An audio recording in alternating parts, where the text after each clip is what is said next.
LawzMarketplace.com, the site where the tribes unite. Check out fresh Israelite apparel for both men and women, with new items added frequently. Don't forget to join the marketplace so you can promote your own products and services. Kwam Yasha'Allah.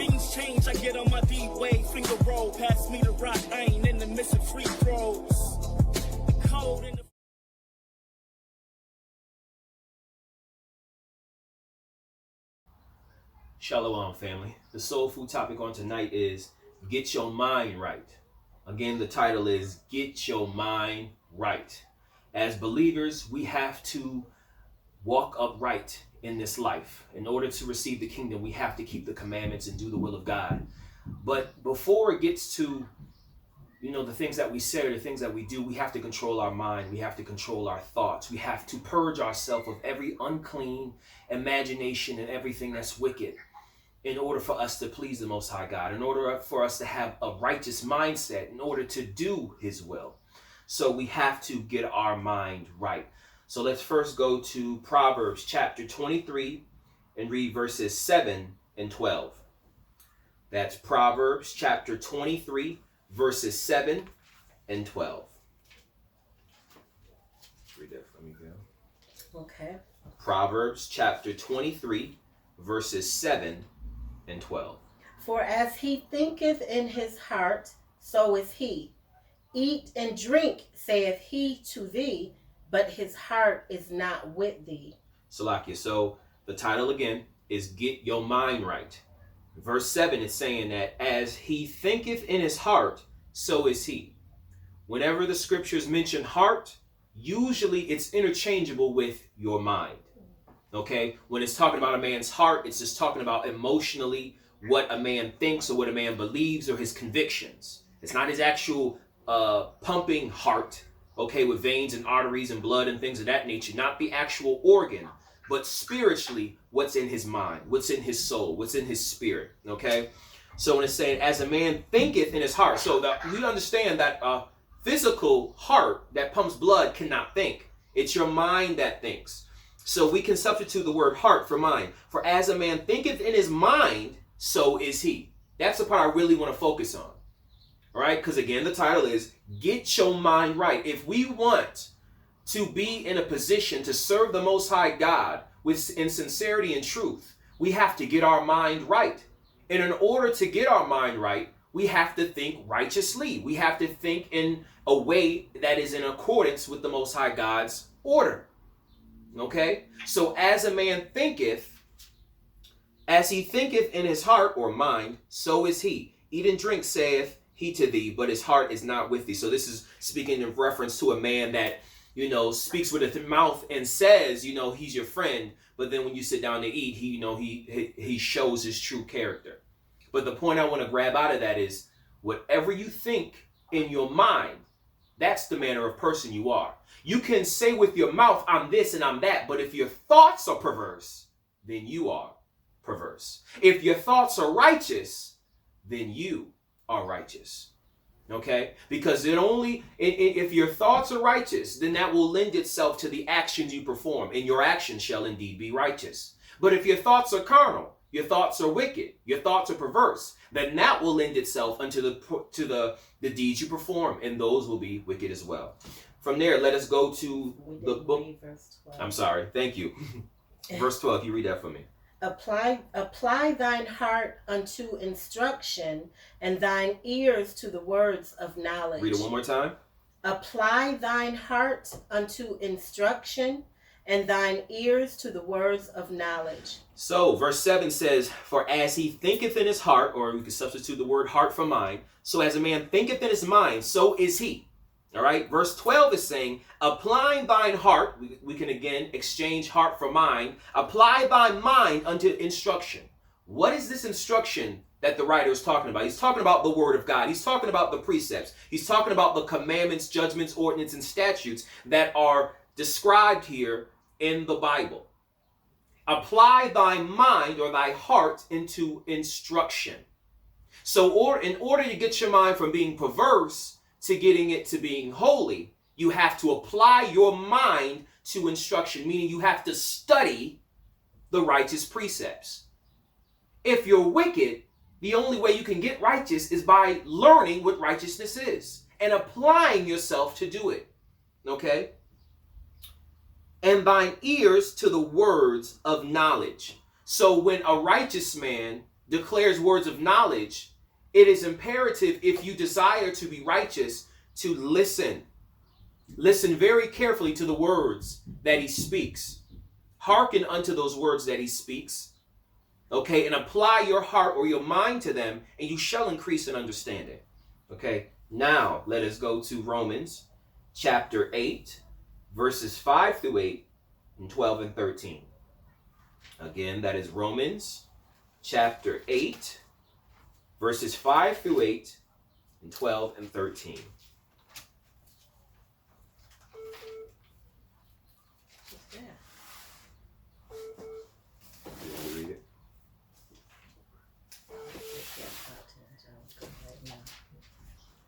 Maybe she want to be in on the Bible. She's at work.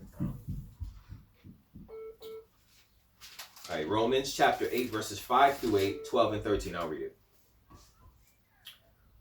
For they that are after the flesh do mind the things of the flesh, but they that are after the Spirit, the things of the Spirit. So this scripture here can be tied in what we read in Proverbs chapter 23 and 7.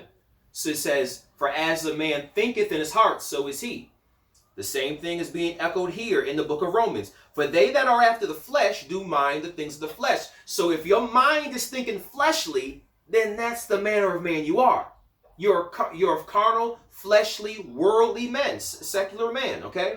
But they that are after the Spirit, they mind the things of the Spirit.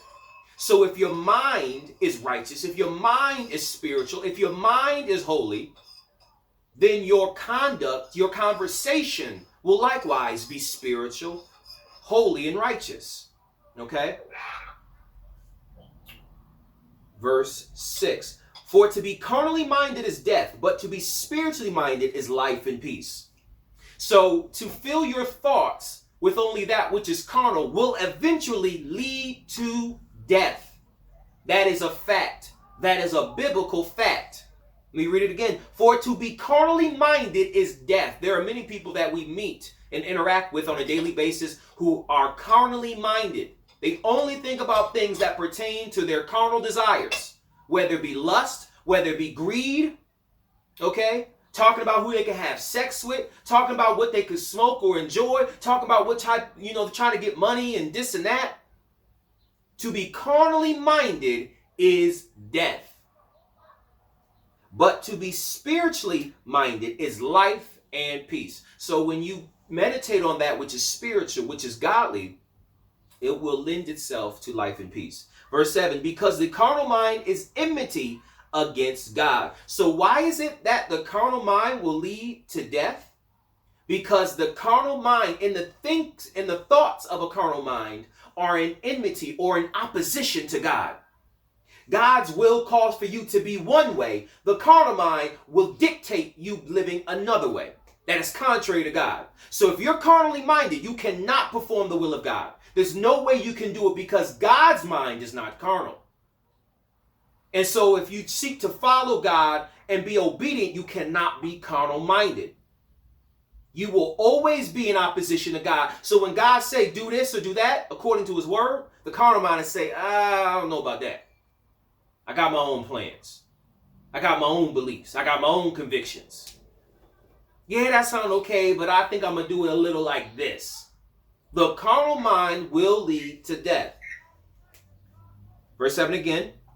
Because the carnal mind is enmity against God, for it is not subject to the law of God, neither indeed can be.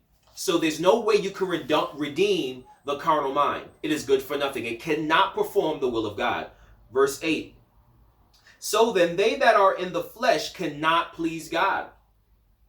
Simple as that. You cannot take your carnal mind and try to extract righteousness out of it. You cannot. It is not good for the Father. It is useless for nothing.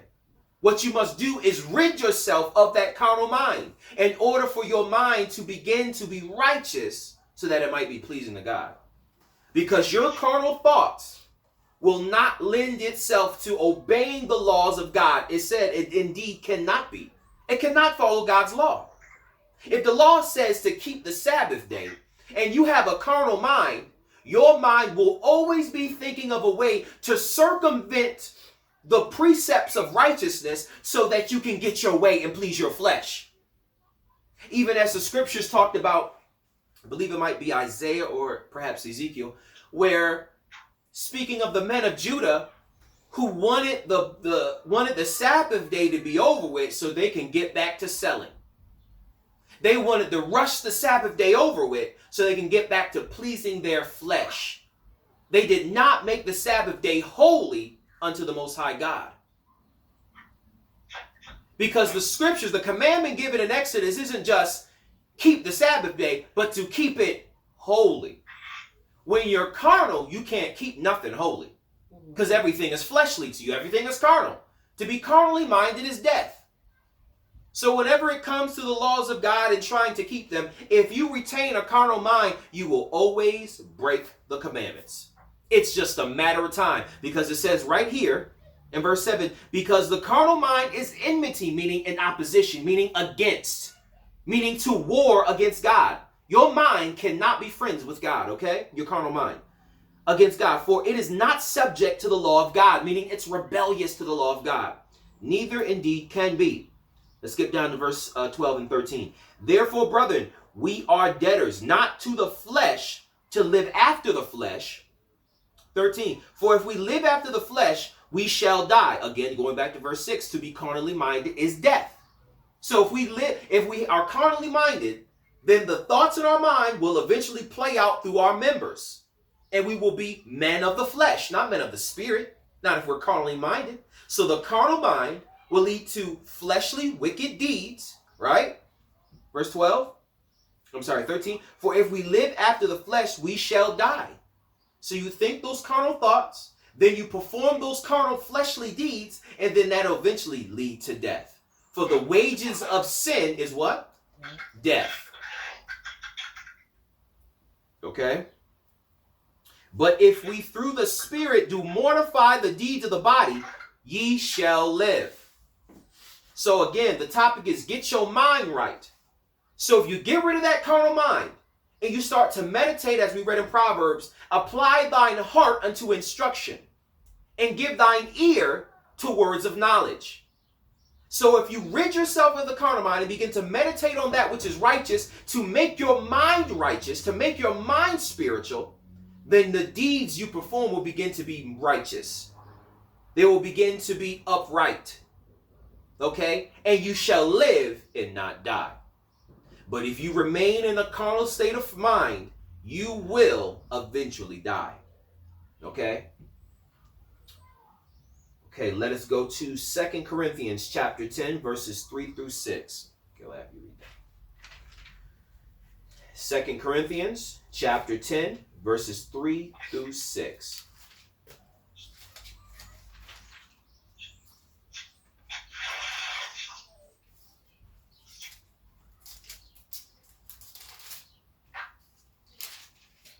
Okay. 2 Corinthians chapter 10, verses 3 through 6. For though we walk in the flesh, we do not war after the flesh. Salakia. So although we are striving to have spiritual minds, right? The reality is we are cased in flesh. We are tempted in this flesh body. But we do not war after the flesh. Meaning we do not give in to the desires of the flesh. We live in the flesh. We have to deal with the temptations and limitations that are of the flesh, but we do not succumb. That's the word I was looking for. We do not succumb to the desires of the flesh. Not as believers in Mashiach. Read on. Verse 4. For the weapons of our warfare are not carnal, but mighty through Yahweh to the pulling down of strongholds. So in order to combat the temptations you feel in the flesh, you cannot fight this war against your flesh with earthly vessels or earthly instruments or tools or weapons. You have to use spiritual weapons. The weapons of our warfare are not carnal, meaning we cannot use knives, we cannot use nunchucks, we cannot use guns, we cannot use rope and chains. We cannot use these things in order to overcome and master our flesh man, master our carnal mind. We cannot use those things. Guns and knives will not prevail against a carnal mind. Jonathan, you all right? Yeah, I'm just moving around because I have some things to do, but I'm listening. I'm here. Okay, I'm just hearing rustling through the phone. I apologize about that. Okay, so in order to overcome that carnal mind, you can't use carnal weapons. We got to use spiritual weapons. All right? Read on. Verse 5. Casting down imaginations and every high thing that exalteth itself against the knowledge of Yahweh, and bringing into captivity every thought to the obedience of Mashiach. Salakia. Jonathan, maybe try muting the line. Okay. Is it really that loud? Because I'm sitting down now. I was moving, but I'm sitting down now. But maybe I could try to beat that for you. Yeah, it was a little loud there, but Sorry. um. I'm sitting down now, so it should be all right. Okay. So verse 5. So we read in verse 4 that the weapons of our warfare are not carnal. They're spiritual weapons. Verse 5 is listing what type of weapons or methods we ought to use in a spiritual way in order to combat the carnal mind, the fleshly man, right? It's saying, casting down imaginations and every high thing that exalteth itself against the knowledge of God. So we have to be as the, what is it called? The fire marshal? Is that when you're evicted? Is it the fire? Who is it that, the marshal, right? U.S. Marshal? Yeah, not fire marshal, but the court marshal. Court marshal. I thought that's what it was, but I wasn't sure. So when you're being evicted, right? And the landlord posts a date for you to have you and your stuff up out of his property, right? You got to get out of there. If not, then the court marshal will show up and have to forcibly remove you off of the premises. Okay? Now let's look at that scenario from a spiritual standpoint. Okay? Your carnal mind.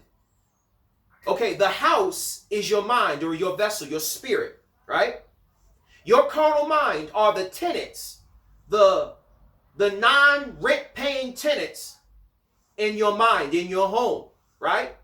And your spirit man, the landlord, wants to evict the residents within the home, okay?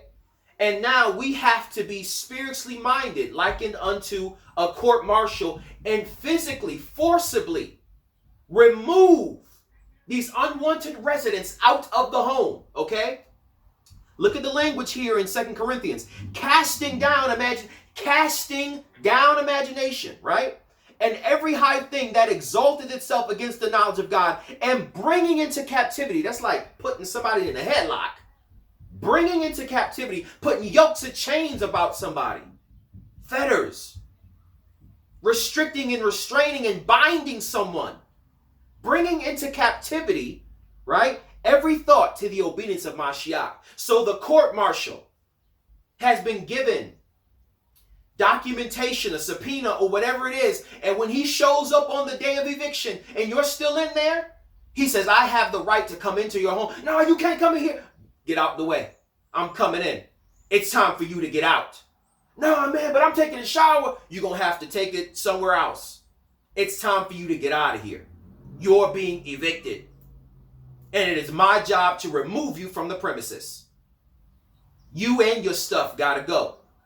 So from a spiritual standpoint, we got to be like a court martial. It's time for every carnal, what does it say? Every imagination, every high thing that exalts itself against the knowledge of Yah, we have to bring it out, take it out of our mind, completely and totally. Those are the spiritual warfare tactics we must use in order to rid ourselves of these things.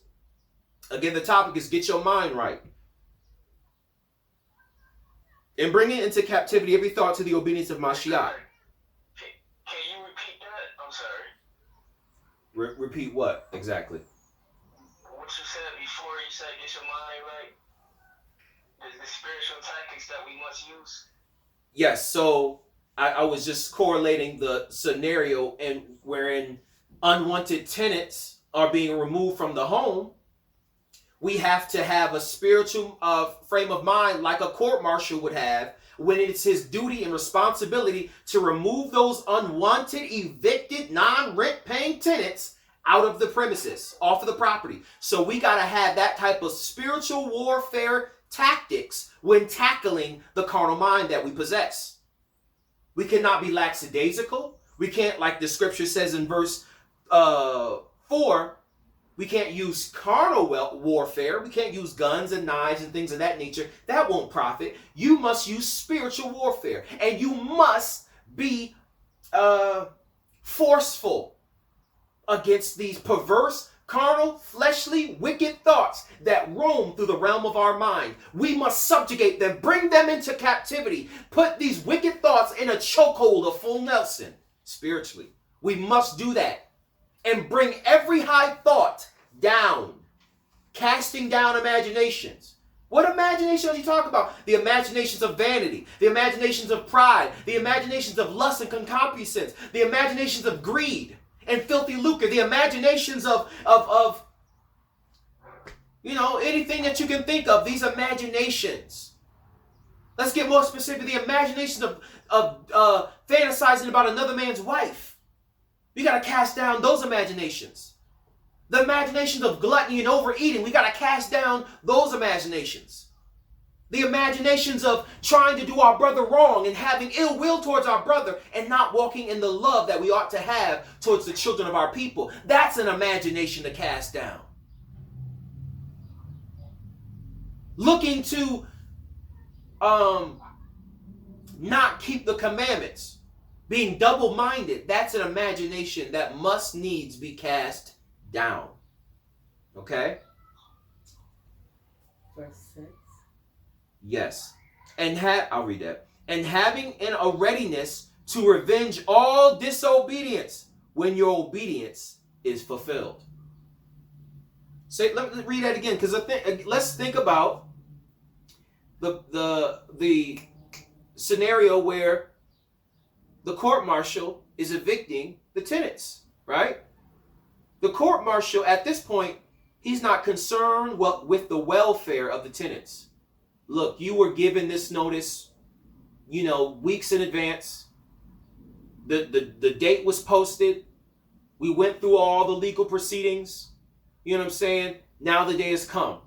You should, even if you didn't have your own apartment where you had security deposit and everything set up elsewhere, that's not my issue right now. I'm not concerned with that right now. My duty and responsibility is to make sure by the end of my visit, you're out of this place. You cannot remain here a day longer. You must leave right this moment. So verse 6, and having in a readiness to revenge all disobedience. That same mentality. All disobedience in your mind got to leave right this moment. I'm evicting every thought and imagination and high thought that is against God. You got to get out. If you ain't righteous, if you ain't a righteous thought, if you're not an obedient thought, then you got to get up out of here. You got to get out of here. You must control your thoughts. Get your mind right. We cannot allow our thoughts to just run rampant. We cannot allow carnal, perverse, unclean thoughts to run through our minds continuously without being monitored, without being checked. We must revenge the disobedience within ourselves. Once, when your obedience is fulfilled. So you can only get to that point when you're dismissing the disobedience, when you start to begin to be obedient to begin with. Okay. All right, let's go to 1 John chapter 2, verse 16. Jonathan, I'll have you read that, please.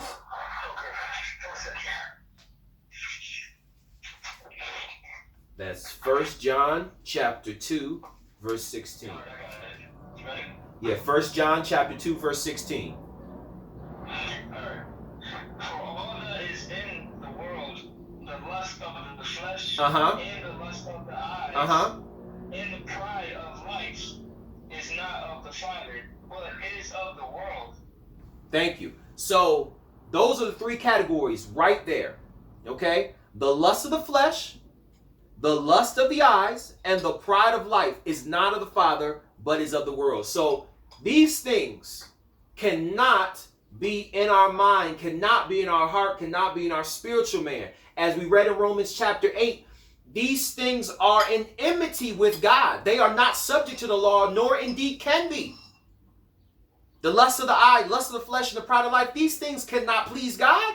You can't walk in these things, meditate on these things, have your mind dwelling in these things, and expect to open up the book and begin to obey.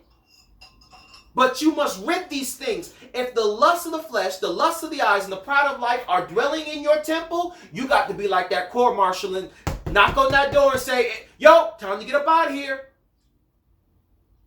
And lust of the flesh gonna wipe the gunk from his eyes and like, who that? And come to the door, yo, bro, what's up? Oh, it's time for you to come up out of here. What you mean, though?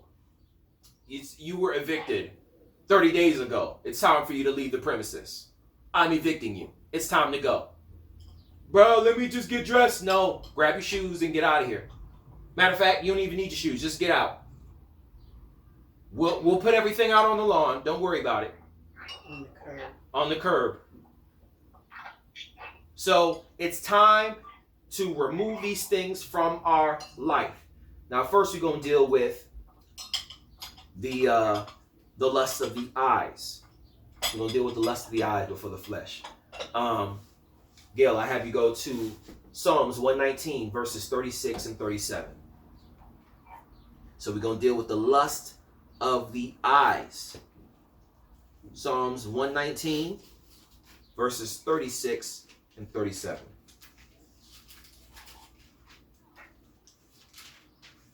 Okay. Psalms 119, verses 36 and 37. Incline my heart unto thy testimonies, and not to covetousness. Salakia. So when we're talking about the lust of the eyes, I believe, is primarily focusing on the material things that we desire in this life. That's why this scripture is mentioning covetousness. That's the 10th commandment. Thou shalt not covet. Okay? Now, if you got your mind righteous and you are keeping and bringing into captivity the lust of the eyes, then you will not be covetous. I believe lust of the flesh is more so dealing with physical, sexual lust. Lust of the eyes is more dealing with the want of covetousness with material gain. And then the pride of life dealing with pride, arrogancy, vanity, hatred towards your brother, things of that nature. Okay? But we're dealing right now with the lust of the eyes, covetousness, to be wanton for material things. Okay? So you said 36 again. Read it, please. Incline my heart unto thy testimonies, and not to covetousness. So right there, David is hearkening to all these passages that we read, whether it be Proverbs, Romans, 2 Corinthians. So in order for me not to dwell on covetousness, I've got to apply my mind to thy instruction, to thy law, okay? Unto thy testimonies. Proverbs 23 said, apply thine heart, or thy mind, to learn instruction. Give thine ear to hear words of knowledge. Okay? As a man thinketh in his heart, so is he. So if I think covetously, then guess what I am? Covetous. You can't meditate on covetousness throughout the duration of your day and think you're not going to perform covetous deeds. If you think covetously, you're going to be covetous. So in order to be obedient and righteous, you have to meditate on these things. Verse 37. Yes. Turn away mine eyes from beholding vanity, and quicken thou me in thy way. Okay, so David mentioned covetousness. Okay.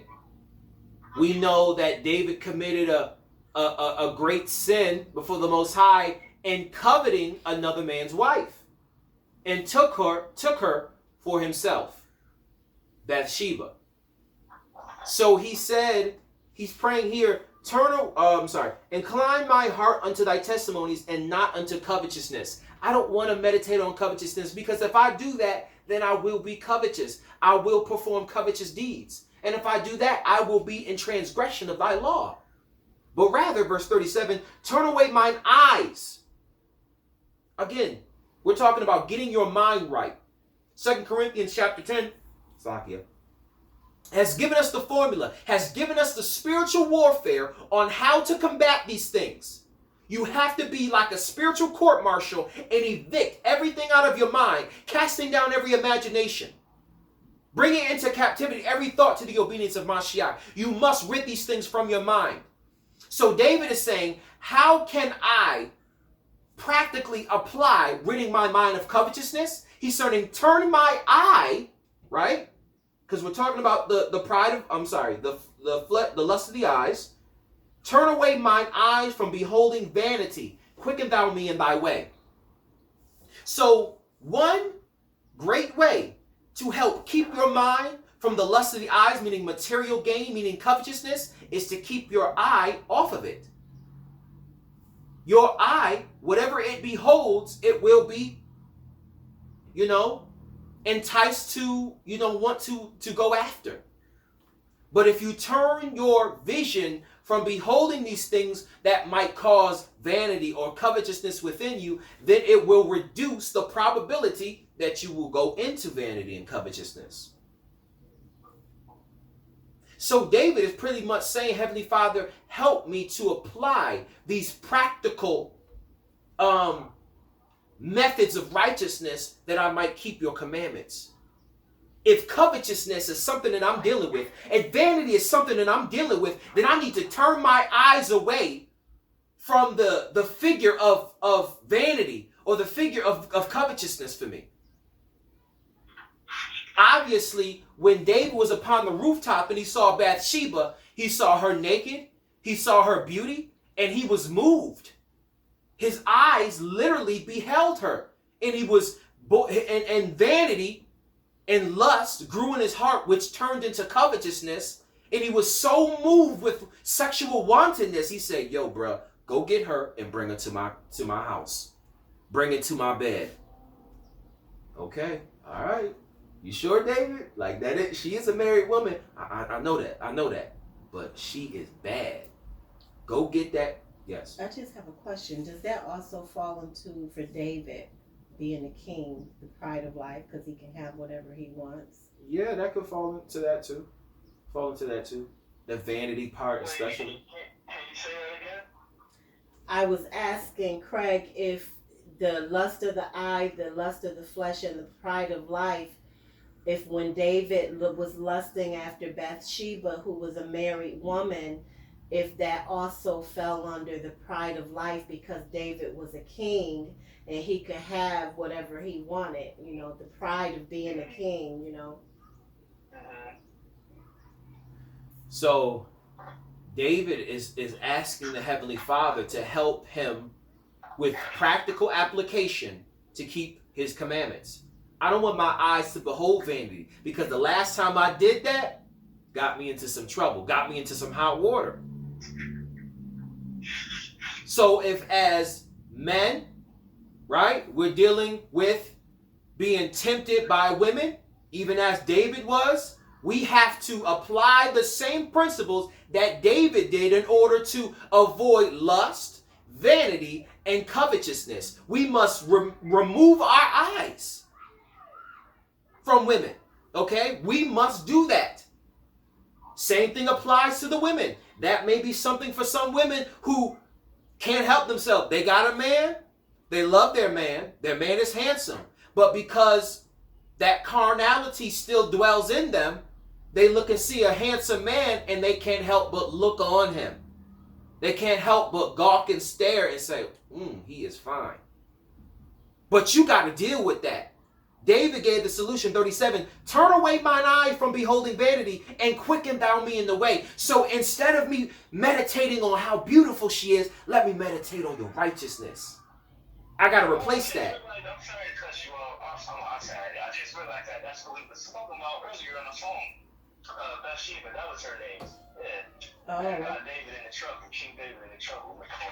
Yeah. Sorry about that. So we must, like I mentioned, get your mind right. So as a court martial who will come and evict those evil thoughts, you got to remove those thoughts out of your mind. And now that the space is empty, you can't leave it empty, right? You can't leave it empty. Christ already told us, you know, what trouble can come when you leave that empty. He said that the spirit, when it leaves a man, shall go and wander through the wilderness. And when he can't find a resting place, he'll go find 7 demons worse than himself and come back and inhabit that man. He'll be worse off than when he first began. So if you rid yourself or attempt to rid yourself of unclean thoughts, and you're not filling that space or renting out that home to righteous tenants, if you will, rent-paying tenants, then guess what? You're going to find yourself rent not being paid. Still got property tax. Need somebody up in there. And you're going to find the first person who fill out an application, and you're going to find yourself a worse tenant than the last tenant. Ain't paying no rent, tearing up the house, smoking weed and selling drugs and prostitution in the basement, dog fighting in the kitchen. It'll be worse off than before. I'm just using this if you be spiritual. So in order for you to get to that obedient state of being, you got to remove the carnality and replace it with righteousness. So Father, lead my eyes away. I don't want to behold vanity, but rather quicken me in thy way. Teach me your commandments, your testimonies. Okay? From there, let's go to the book of Sirach, chapter 14, verses 8 through 10. The book of Sirach, chapter 14, verses 8 through 10. You want to read it? Okay. Jonathan, can you grab me the book of Luke, chapter 12, and just hold it, okay? Yep. I'm having you read 2 scriptures in Sirach, so you hold it there too. But we're going to Sirach, chapter 14, verses 8 through 12, and Jonathan, just grab Luke 12 and hold it. Okay. Sirach chapter 14, verses 8 through 12. Through 10, I'm sorry. Through 10, I'm sorry, you did say that. The envious man hath a wicked eye. He turneth away his face and despiseth men. A covetous man... Hold it, I'm sorry, hold it right there. What was that? That was verse 8? Yes. So, read it one more time, I'm sorry. The envious man hath a wicked eye. Salakia. So we're talking about the lust of the eyes, because we're going to delve into all 3 parts. We're not going to finish it all tonight, but we're delving into the lust of the eye. Okay, so David, lust of the eye. His problem was Bathsheba, which is more so dealing with the lust of the flesh. But I'm just wanting to just correlate that, because David is saying, "Help me, take my mind off of this, and help me to meditate on righteousness." So an envious man is a man who wants what other people got. He's covetous, he's envious, he's covetous of material gain. He's not content in the life he's living. He wants more. Read. The envious man hath a wicked eye. He turneth away his face and despiseth men. Verse 9. A covetous man's eye is not satisfied with his portion. He's not satisfied. He's always looking for more. So when David says he does not want to be covetous, David could speak firsthand as to what covetousness looks like. And he saw that this is not for me. This is nothing that I want to make my lifestyle. I do not want to be a man that's given wholly unto covetousness. I must rid myself of this spirit. This is unclean. Read.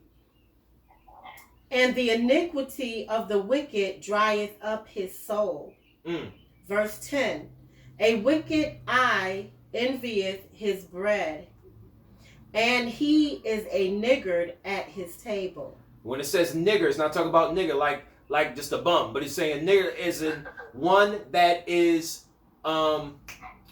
Bear with me. I believe that's stingy, right? Yep. Niggard meaning stingy. Read verse 10 one more time. A wicked eye envieth his bread, and he is a niggard at his table. So an envious man will be an envious man will what? He will covet his bread. A wicked eye envieth his bread. And a wicked eye envieth his bread. So a man that's wicked will be looking to see what other guys got and be envious of it. Man, I want that. Yo, man, I should have that. Yo, I look better than him. Yo, I'm more skilled than him. I'm smarter than him. Why don't I got that? You envious at it. What's the latter part? But a niggard? Well, what? And he is a niggard at his table. He is stingy at his table. Okay? So if he gets something, he won't share it. He gets something, he's not trying to share the wealth. He is a niggard. He is stingy. He is wicked. He is envious. He is covetous. He's never satisfied with his portion. This is the lust of the eyes. These are the things that will lead unto destruction. It said there in verse 9, was it? That it drieth up the soul. Drieth up the soul. Because you're always wanting, you're never content.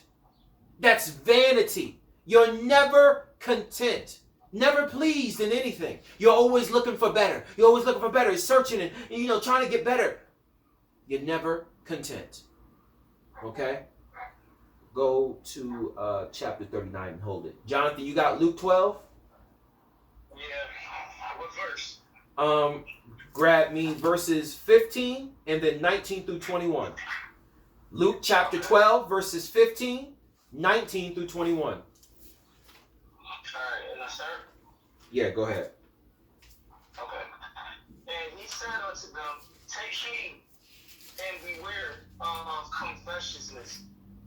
For a man's life consists not in the abundance of things which he possesses. Hold it right there. Hold it right there. So we're going to read it again. And he said unto them, take heed and beware of covetousness. For a man's life consisteth not in the abundance of things which he possesseth.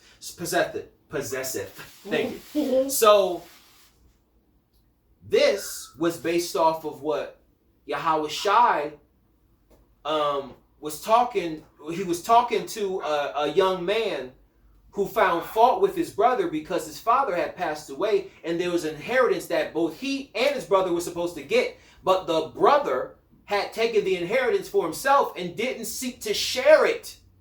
So going back to Sirach, that a wicked eye envieth at the table. So this is looking at both the one brother who didn't get the money and the wicked brother who kept the money for himself. Right? Because the younger brother is like, yo, Yahawashi, can you help me? Let's go beat him up. That's essentially what the younger brother wanted.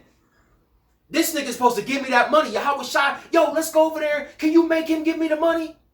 And let me go up a couple verses. What did he say? 13. And one of the company said unto him, Master, speak to my brother that he divide the inheritance with me. 14. And he said unto him, so this is Yahawashi's response to that young man, man, who made me a judge or divider over you? So you want me to go and fight your brother? You want me to get a stick and beat him upside the head? You want me to curse him that lightning come down and strike him so you can get some money?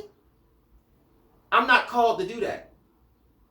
I'm not Moses in the wilderness coming to judge the people on every petty little matter. I'm not called to do that. I'm come to preach the gospel. I'm come to die for the sake of my people. I didn't come here to litigate between a dispute. That's not my mission, okay? So don't be bothering me with that, okay? But first, verse 15. This is the important thing that Yahawashi wanted to teach that young man. That according to Sirach, is speaking of the envious, the niggard, the covetous. That's both ends. The brother, Salakia, the brother who kept the money with an evil eye, and the younger brother who didn't get the money, but his mind was on covetousness. We got to think about that because you can imagine a lot of us, if there was, let's say, $50,000 that our father left us as an inheritance, right, when he passed, and the older brother was supposed to take his portion and then divide it amongst the rest of the siblings, but he was wicked and held it all for himself, you gonna feel a certain way. Okay? You gonna be like, yo, man, listen. I'm supposed to have a couple thousand coming my way because I'm his son too. And I'm entitled to that inheritance. So you can feel for the young man. He came to Yahawashi, yo, Yahawashi, that's not fair. This dude being a nigga, man. He supposed to give me my money. What's up? Yo, Yahawashi, come to my house. I got a bag. You got a gun. We can go knock this nigga up and get that money. He's like, what? I'm not called to do that. But listen carefully to me, young man. Verse 15. And he said unto them, take heed and beware of covetousness. Yeah, he ought to give you a portion of that inheritance, but you better be very careful because you can through your desire of that money, you can allow covetousness to reign in your mind. And that covetousness can grow and fester into something even more perverse. Right? Because if you want that money bad enough and your brother is not being an honest man and giving it to you, if you really want that money, then you'll do something that you will regret to try to get that money into your possession. Covetousness will lead to a lot of damnable things. Okay? Because if you don't corral that covetous mindset and you really want that money, you'll kill your brother in cold blood just to get a portion of that inheritance. You'll kill your own brother. That's why Yahawashi is saying, look, I'm not a divider, but you better be careful of that covetousness. You better watch yourself, young man. What you talking about? I'm just, you know what I'm saying? I'm just venting because I'm upset. You better watch yourself. You better watch yourself. Because if covetous sneaks into your heart, which it appears by your conversation is already there. But if any of you allow this covetousness, the lust of the eye, to come into your heart, what does it say, verse 15? For a man's life consisteth not in the abundance of the things which he possesseth. So your life and your value before God is not based off how many racks you got, that you can secure the bag. The Most High God is not clapping and saying, wow, you've made a lot of money. I think you're close to the kingdom. The Most High God don't rate us according to how much money or success we have in this life. Mm-hmm. So you're not supposed to be concerned with these things. So you better be very careful if covetousness is coming up in your heart. Because what does the commandment say? Thou shalt not covet. That took too long for y'all. Thou shalt not covet. All right? Yes, read verses 19 through 21, please. All right, verses 19 through 21. And I will say to my soul, you have much goods laid up for many years. Take your ease, eat, drink, and be merry. But Yah said unto him, you fool, this night your soul shall be required of you. Then who shall those things be which you have provided? So is he that lays up treasure for himself and is not rich toward Yahweh. So, no, that's it, the 21.